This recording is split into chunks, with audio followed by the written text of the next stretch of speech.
Milé děti, vítejte u dalšího dílu našeho pořadu Kvítka cestují časem.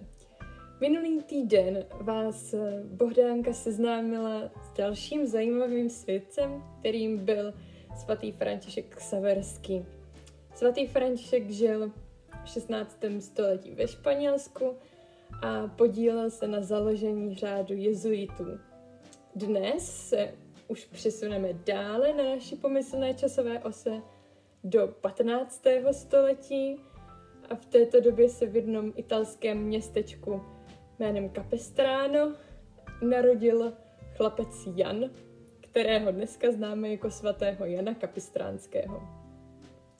Já vám tedy povím něco málo o jeho životě a na závěr si pozvu na pomoc jednoho speciálního hosta. Tak pojďme začít. Tak jak už jsem na začátku říkala, svatý Jan Kapistránský se narodil v malém italském městečku Capestrano, leží ve střední Itálii. Byl to velice chytrý člověk, vystudoval práva a sloužil neapolskému králi. Ovšem po nějaké době padl v nemilost místních, vysoce postavených lidí, pánů a ocitl se ve vězení, kde prožil svoje obrácení k víře. A poté, co se dostal z vězení, co byl propuštěn, tak hned vstoupil do františkánského řádu, byl vysvěcen na kněze a stal se velmi známým a oblíbeným kazatelem. Také rád cestoval, navštěvoval spoustu zemí po celé Evropě, jako třeba Francii, Nizozemí nebo Rakousko. A také několikrát zavítal do naší země, kde navštívil spoustu měst, třeba Olomouc, Znojmo, Jihlavu a také Brno. Brno navštívil 2x až 3x, to není úplně přesně známé, 2x určitě. A tady v Brně založil klášter bratří františkánů. Vy se určitě ptáte, kde tento klášter je. Teď už není, protože zanikl při obléhání města Brna Švédy. A při tomhle si můžete trošku vzpomenout na předchozí díl, kde jsme se bavili o Martinu Středovi. Ten právě žil v době obléhání Švédů. A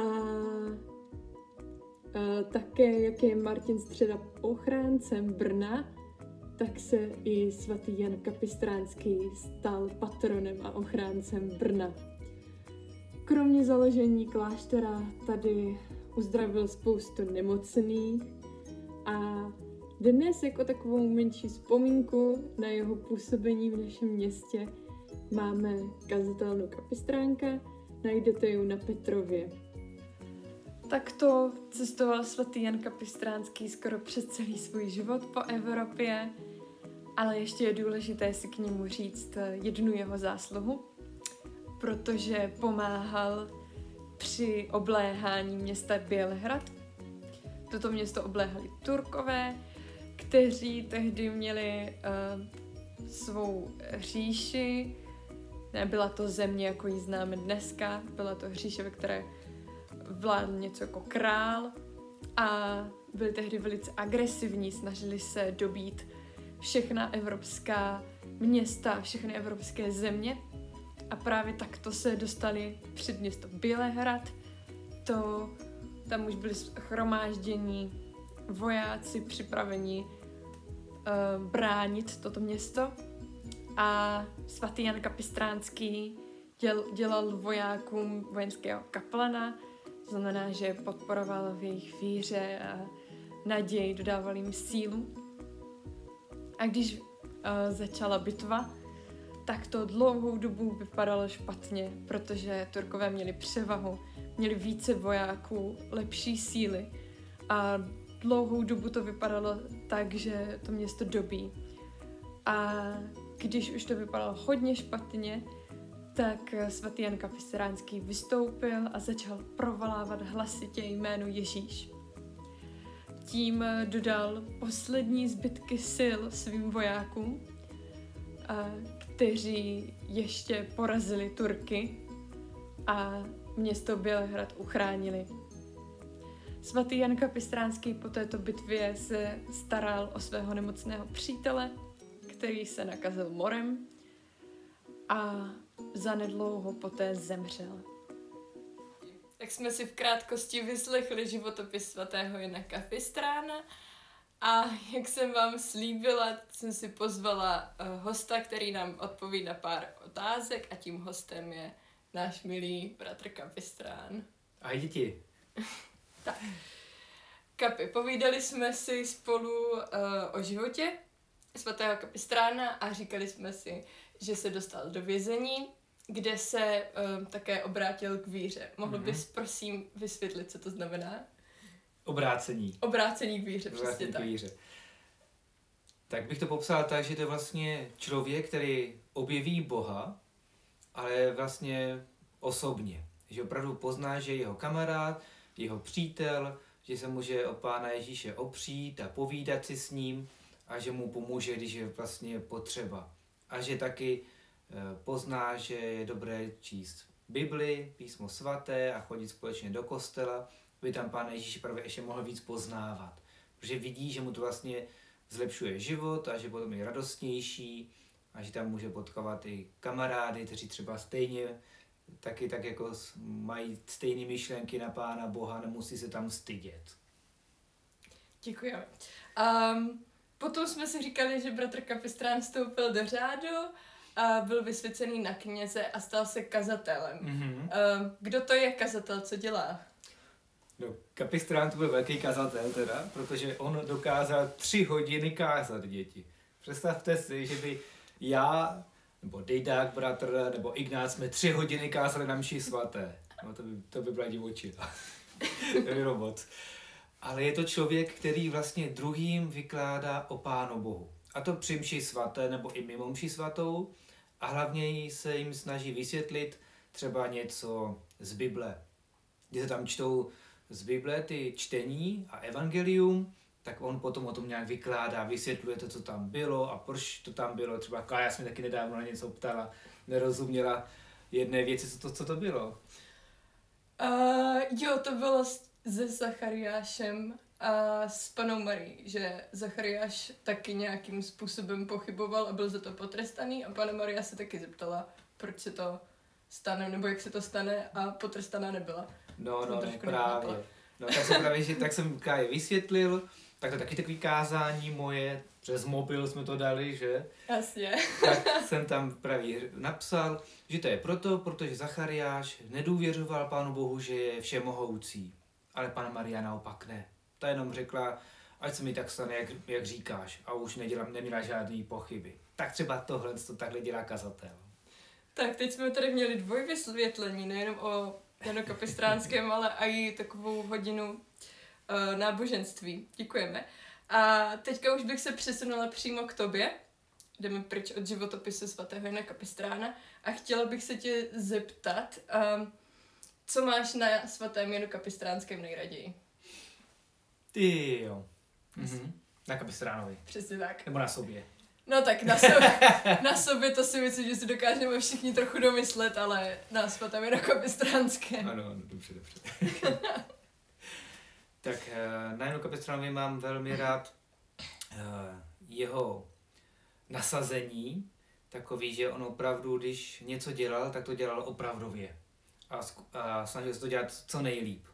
Tak to mám tak podobně asi po něm, nebo nevím, nebo to moje povaha. Ty jména vždycky dostaneme tak, že nám taky jako sedí nějak, že jsme těm svědcům v něčem podobní.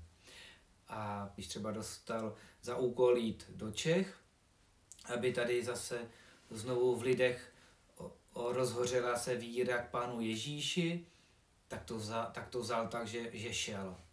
Jo? Šel z Itálie až do Čech. Takže taková jeho opravdovost v tom, co dělá. Tak to si na něm hrozně moc vážím. Až to vždycky udělal, dotáhl to do konce. Takže ne jako když bych já dostal nějaký úkol něco uklidit, nebo udělat, takže to udělám tak, aby to jako nějak bylo, aby to, tak to zametu pod koberec, že jo, aby to nebylo, a vypadá to uklizeně. Tak to on nedělal, ani já se snažím takhle nedělat. A čím nás může svatý Jan Kapistránský inspirovat? Takže opravdu důvěřoval Pánu Ježíši, protože se k němu často modlil a dokonce na jeho modlitby tak se stávaly zázraky, že třeba někoho i zkřísil z mrtvých, co se dokonce stalo tady u nás v Brně, a nebo uzdravoval nemocné. Tak taková ta jeho důvěra v tu modlitbu v Pána Ježíše, protože dokonce jméno Ježíš si kreslil do sluníčka a takhle se ho i představoval, protože vnímal, že Pán Ježíš je opravdu jeho světlem a že s ním vždycky bude mít světlo ve své duši a okolo i k druhým lidem to světlo chtěl nést. A v té modlitbě opravdu Panu Ježíši důvěřoval. Tak důvěru v to, že když se modlíme, takže se může stát i zázrak. A kde se dneska můžeme setkat se svatým Janem Kapistránským? Dokonce se s ním můžeme setkat tady taky u nás v Brně, a to v klášteře se mnou, že jo, jeho jméno. A potom hlavně v naší kapli, kde máme kousek, ale vlastně ne kousek, ale celý jeho plášť, který tu bratři si od něj zanechali, aby měli na něho památku. A je mu tady zasvěcená kaple u nás tady v klášteře v Brně Husovicích na faře. A potom se s ním můžeme setkat ještě v jednom našem klášteře, a to v Praze, kde zase uchováváme celý jeho hábit. Takže i tam můžeme mít z něho takovouhle památku. A taky je tam zasvěcená jemu kaple. A potom ještě různě v Čechách, kdy právě se nachází jeho emblémy sluníčka se jménem Ježíš, ve zkratce IHS. Tak to je právě původně náš františkánský znak, tak to je taky památka na Jana Kapistrána u nás. Kapi, děkujeme ti a mám na tebe poslední otázku. Co bys vzkázal našim dětem? Tak buďte opravdovými kamarády, protože i Jan Kapistrán měl velmi dobrého přítele, jmenoval se bratr Bernardín, byl to taky Ital. Společně právě založili reformu našeho řádu, to znamená takovou obnovu, a společně dělali spoustu jiných věcí, i se modlili, se svými kamarády nebo rodiči taky modlete, a především si opravdu byli oporou. To znamená, že nebyli na sebe nějak zlí, nebo že by si záviděli, nebo že by si nějak ubližovali, byli opravdovými kamarády. To znamená, že byli na sebe hodní, povídali si a dokázali si pomáhat. Tak to je moje takové přání pro vás. Buďte opravdovými kamarády druhým. Kapi, děkujeme ti za tvůj čas a že jsi nám odpověděl na otázky a že jsi nás povzbudil. Moc rád. Díky za pozvání. Ráda se stalo. Milé děti, doufám, že se vám dnešní díl o svatém Janu Kapistránském líbil, že jste si něco málo zapamatovali, a než se s váma úplně rozloučím, tak vám dlužím ukázat časomíru, ve které se můžete podívat už, koho jsme všeho probrali, v jakých dobách jsme se pohybovali, a také vám dlužím zadání úkolu na příští týden. Takže bych vás poprosila, abyste do příštího týdne na náš e-mail poslali odpovědět na otázku, čeho je patronem svatý Jan Kapistránský. Děkuji vám moc, že jste si se mnou dneska prošli tento díl, a příští týden se na vás bude těšit Lída. Mějte se moc hezky. Ahoj!